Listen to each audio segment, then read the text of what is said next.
Welcome back to Lodge Life, a series of videos based in the Great Bear Rainforest in Rivers Inlet, British Columbia, Canada. For 5 months of the year, this private lodge becomes our home, and we are all fortunate to welcome a small number of invited guests up each season. A few of us arrived early this year to start work on replacing part of the boardwalk, which requires very specialized equipment and a very specialized man. Together, the team completed the job in just over 2 weeks, and I'll show you exactly how the project went from start to finish. After 2 days of travel, we arrived at the lodge. It's time to unload the boat and start unpacking.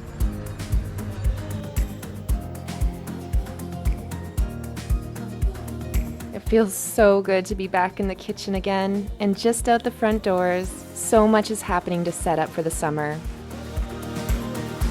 Cleaning, fixing, setting up safety gear, art pieces, and everything else that got packed away last fall. One thing about life at the cannery, when there's a big job to do, everyone jumps in.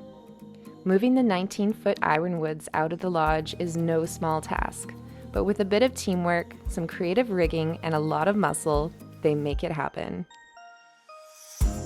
The girls inside are also hard at work, cleaning, unpacking, organizing, and stocking the shelves. We've been eating in the Hilton, and I've been cooking in the kitchen, making lots of dishes while I unpack and set up. Christian, can you fix this for me? Our maintenance man is not only busy with the boardwalk projects, but he's fixing everything around the cannery. Aren't we so lucky to have such a hardworking, dedicated, and friendly crew?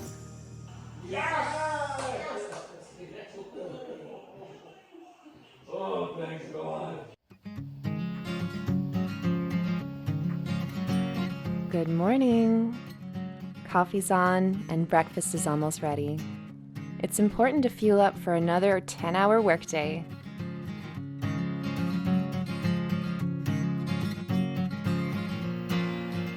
The crew now gathers to lay out a plan. The old railings need to come down, and the top boards can be pulled out before Jon Salo arrives.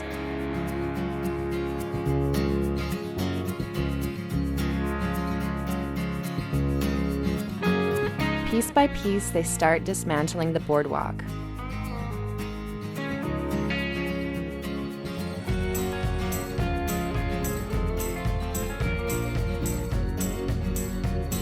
Meanwhile, I'm inside deep cleaning the pantry. It's so nice having a fresh start in the kitchen every year.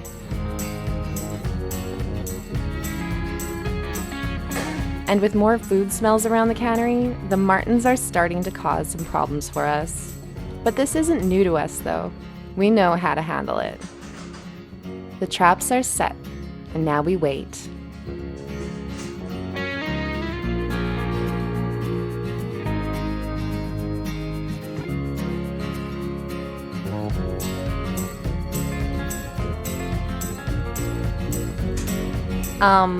What?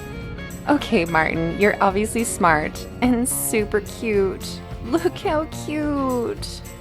Ugh, but ferocious.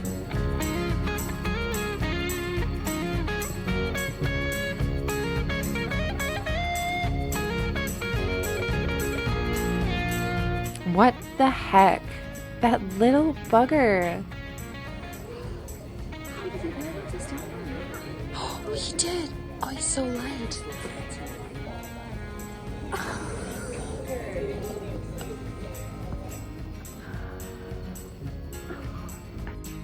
It's time to bring out the big guns and some raw bacon and fishing line.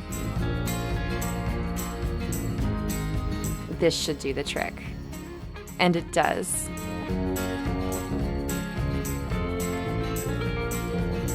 One marten down, 7 more to go.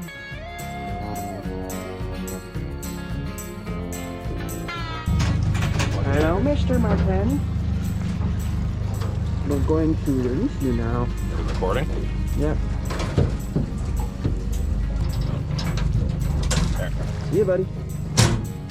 Fly, fly!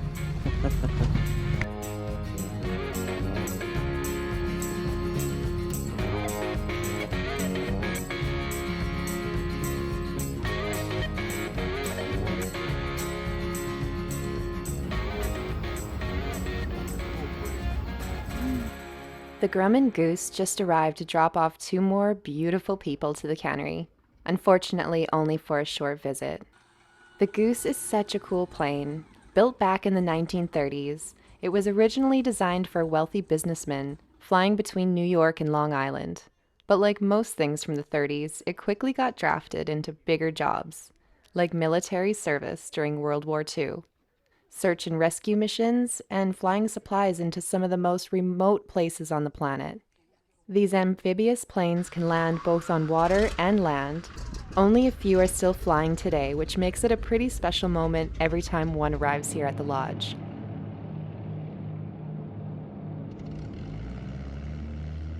And here comes another rig that looks like it's straight out of an old movie.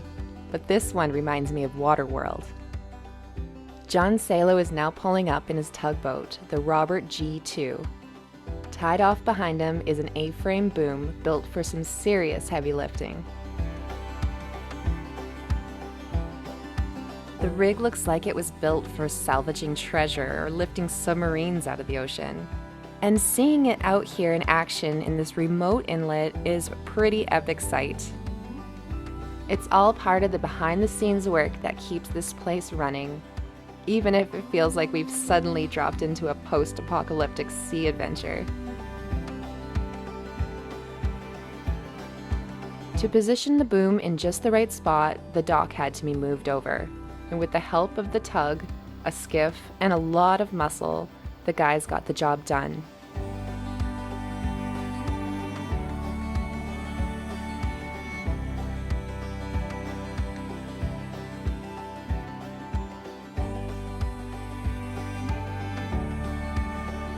Jon's already setting up plans for the guys, and the real work is about to begin by removing the old planks.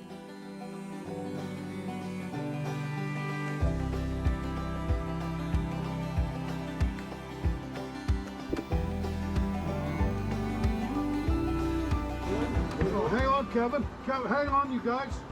I'll tie that, Raymond. Working with the A-frame boom over open ocean isn't just a cool visual, it's dangerous. The planks are heavy, the equipment is powerful, and there's no room for mistakes. One wrong move and someone can fall in. They could get crushed or end up seriously hurt. The tides are moving, the planks are slippery and uneven, and there's always a risk of losing footing or tools into the chuck.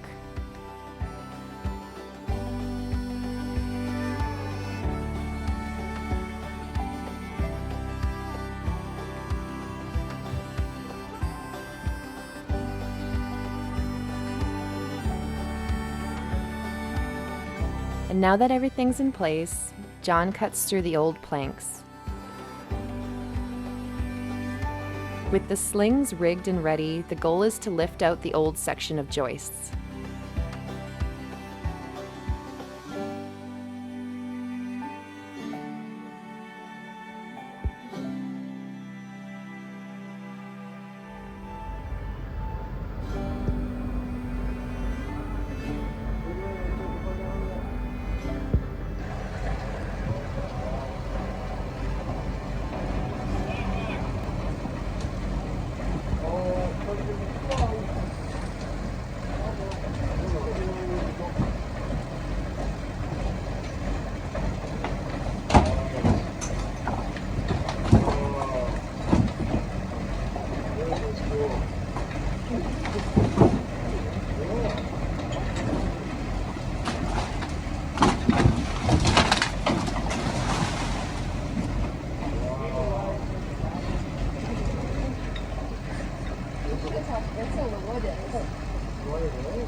Wow, I can't believe how quickly the time passes here. Chelsey and Paul are leaving already, and my heart is aching a little. Chelsey's been my best friend for over a decade now, and working alongside her here at the cannery for the past 7 years has been one of the biggest gifts of this job. We've shared so many laughs, so many long days and late nights, and more inside jokes than I could ever count. She brings strength and light to the lodge, always taking care of the people around her, making sure everyone's okay, especially the dogs. It's hard to imagine the lodge here without her, and we're all going to feel her absence in a big way. Bye! But more than anything, I'm really proud of her. She's taking this next step to focus on herself, and we all know she's going to thrive, whatever path she chooses. Still, though, it's never easy saying goodbye to someone who feels like home.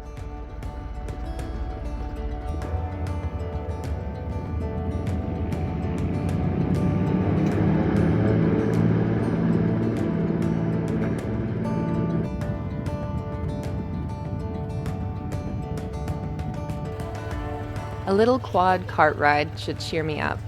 And one other thing, I'm moving from a small room to a big room in the Hilton.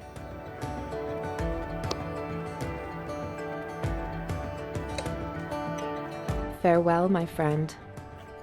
I know you'll be back to visit us again soon.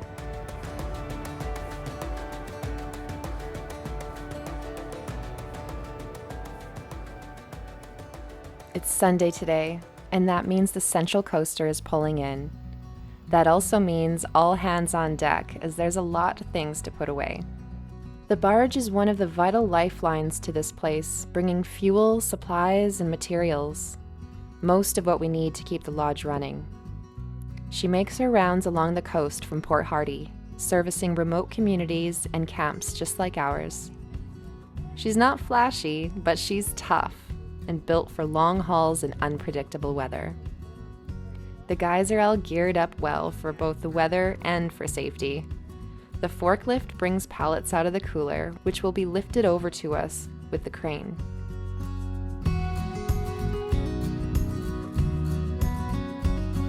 And since the boardwalk is non-existent right now, we have to carry them through the cannery to the kitchen. Can do it, you can. Yeah. Derriere.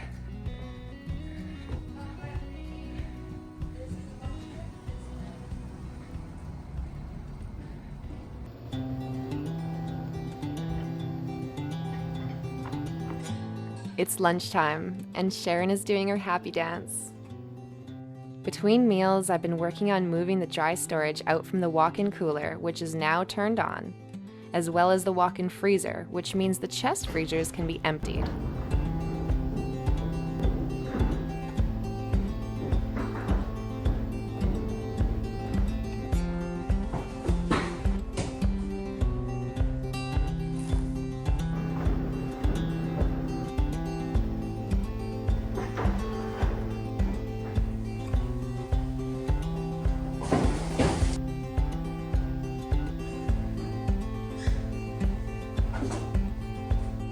I'm organizing all the leftover food from last year so I could start using it up.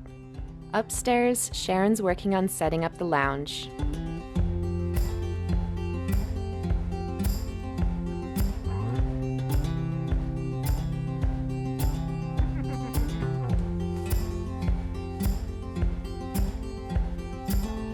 And back downstairs, the museum is also being set up.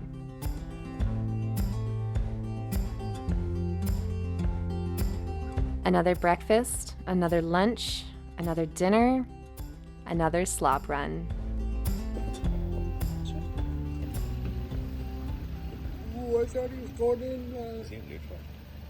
With the old planks now cleared away, it's time to start building. The A-frame boom is brought back into action, shifting positions to reach the neatly stacked yellow cedar. The fresh beams and lumber are loaded on and then will be hauled back around the breakwater and docks to the work site.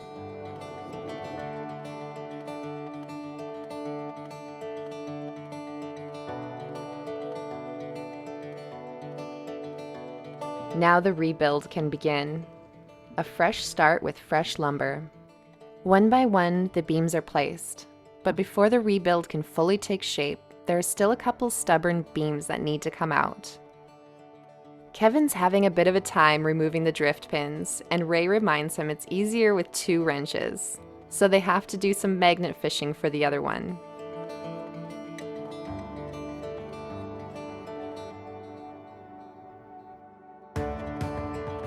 One by one, the beams are slowly replaced.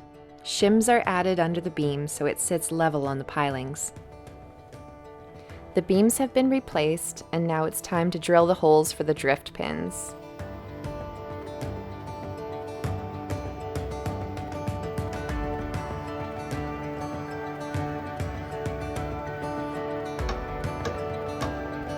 And now the joists can start being put back into place. Before each one is set, they brush on copper naphthenate, a wood preservative that helps protect against rot. Then they staple down a piece of shingle where each joist sits, adding one more layer of protection to help the boardwalk last longer. And at the end of a long day or a long week, your brain isn't always firing on all cylinders. Luckily, when Kevin fell in, the tide was high and he didn't get hurt. But it was a scary moment. It's too bad the camera didn't pick when I was in the water because I was trying to talk and I went. That's pretty good. I couldn't breathe. I couldn't breathe. Kevin, It was cold. you got the nomination now. Oh, thank God. I'm just glad you're okay. This morning, a heavy West Coast rain is settling in. No surprise out here. But it does mean the crew has to be extra careful. Everything is slick, the footing is tricky, but the joists are being finished today.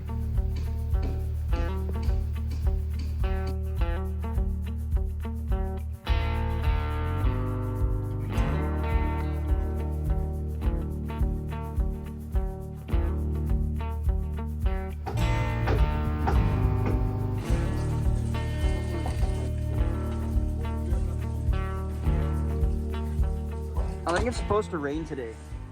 Even in the cold and rain, the guys keep their spirits up, working together and making steady progress.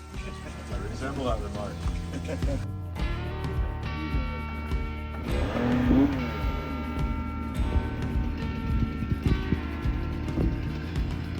Dwayne trims the beams along the edge so they are all even.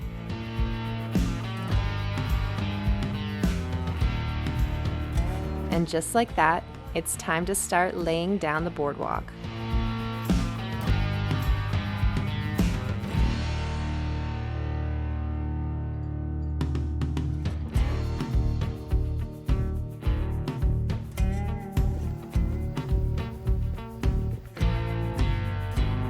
The new moon is bringing us high tides at night, so in the morning they are low enough to work on a piece of the dock.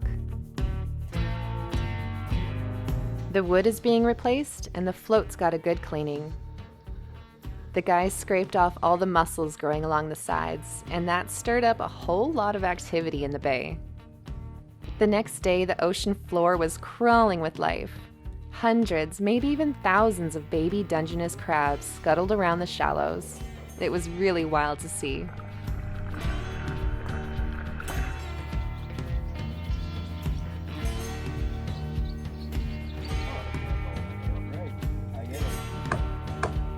All right, it's time to start putting down the boardwalk.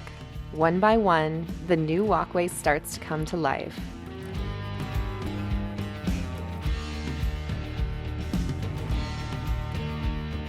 At this point, the only thing that can stop them is a mealtime.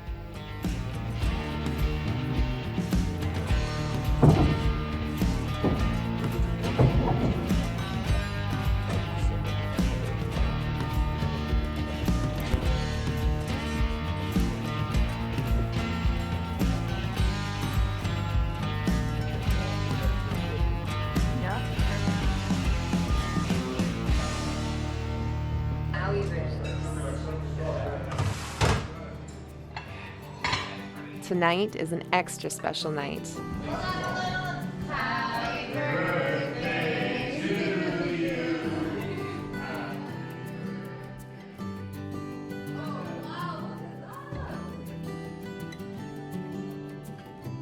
At Good Hope Cannery, we've got a bit of a birthday tradition. Everyone jumps in the water together. But poor Kevin slipped at the bottom of the ramp. Luckily, he was okay. Why is it always Kevin? It used to be that the birthday person got tossed in against their will, but over time it's turned into a much friendlier ritual. 4. Go! The water temperature is about 8 degrees Celsius or 46 degrees Fahrenheit, which makes it quite exhilarating. That's cold. It's way better with your clothes. Good job, Jason. Good job. Happy birthday. Yeah. That's my only birthday.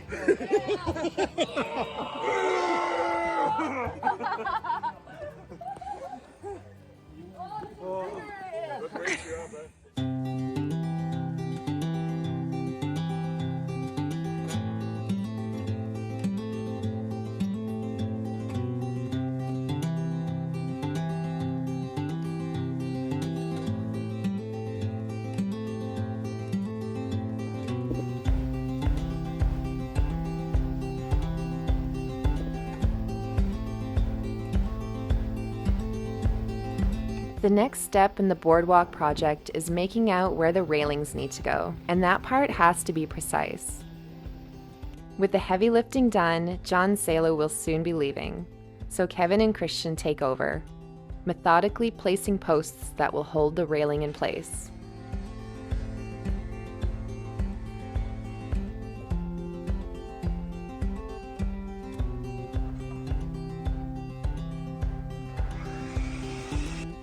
Everything is measured, aligned, and done with care, and the final result turned out beautifully.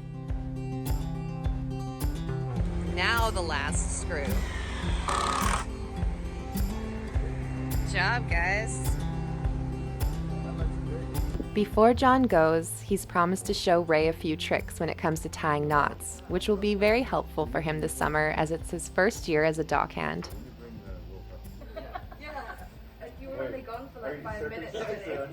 After work, the staff here have been trying to get outside as much as possible to keep up on their favorite hobbies. For Ray, that's bouldering.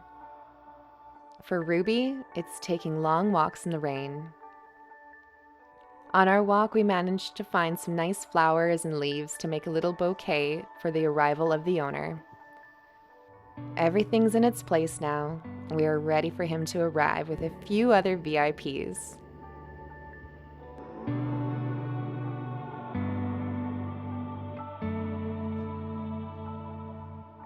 The dogs, Earl and Hank, and the dog handlers, Ken and Christine. One of the nice things about having the dogs here is the quiet kind of support they offer. Like most dogs, they're a steady source of emotional comfort. What you got, Earl? What is that, your guy? Wow, look at that guy. Just having them around lifts everyone's spirits. With them here, we've started doing our dog walks over at Wadham's, getting away from the cannery for a bit.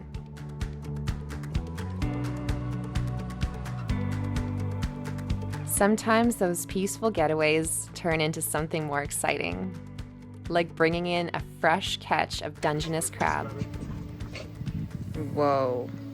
Some staff are new to the West Coast and have never seen crab this fresh, still kicking as they come out of the trap. And even for the ones who've been here for years, it can still be just as exciting, especially because we know what's for dinner tonight.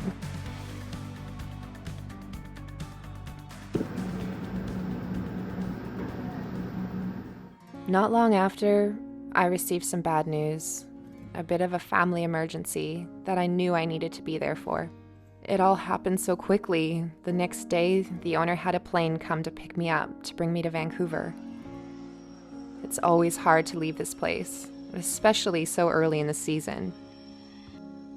But sometimes life pulls you in a different direction and you just have to go.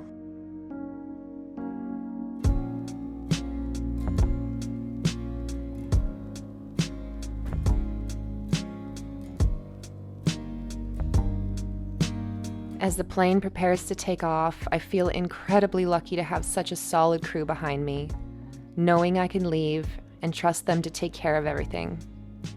It means the world to me. As the lodge fades into the distance, my mind starts to shift. I'm no longer thinking about the kitchen or the boardwalk. I'm thinking about my family.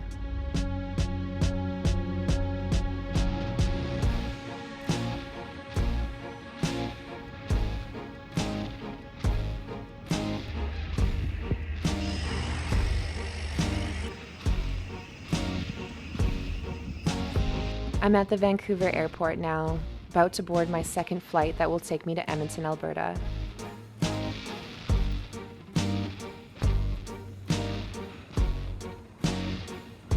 But before that, I stop at a wishing well, or maybe more like a wishing pond. I reached into my bag and found the only coin I had on me and made a wish.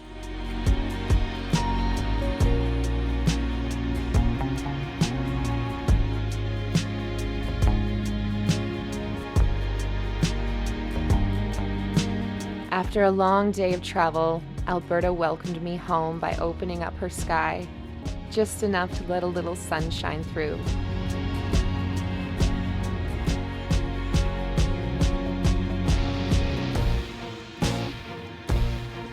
Next step, find my rental car.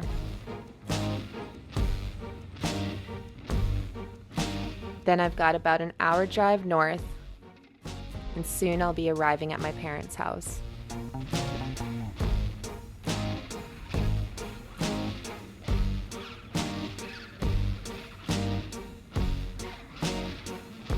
Being wrapped in my mom's arms is like exhaling for the first time in days.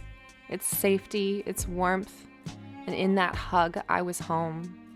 As I release this video, I'm already back at Good Hope. This experience reminded me more than ever how important family is, and to show up when it matters. I'm just incredibly grateful for the people I work with who not only understand, but they fully support it. Life is fragile, and I'm just really thankful to be surrounded by people who get it. Thank you all so much for watching, and take care until next time.